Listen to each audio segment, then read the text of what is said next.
Сәлем баршаңызға, қалдарыңыз қалай? Бүгінгі күндеріңіз сәтті өтсін. Бүгінгі тақырыпты бастамас бұрын каналға тіркеліп, лайк басып, комментарий жазып, қоңырау белгісін басуды ұмытпаңыздар достар.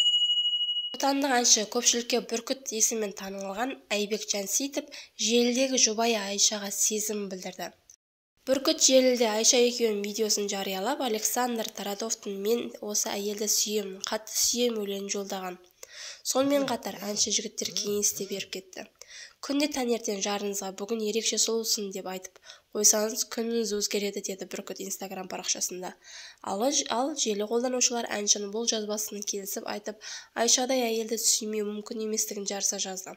"Мұндай әйелді қалай сүймейсің, бақытты болыңыздар. Айша мейірімді, кең жүректі табиғи сұлулығымен сақтаған. Әйелдердің бәрі сіздей әйелін бағаласа ғой", деп жазды желі қолданушылары. Соңына дейін тыңдағандарыңызға көп рахмет. Лайк басып, комментарий жазып, қоңырау белгісін басуды ұмытпаңыздар достар.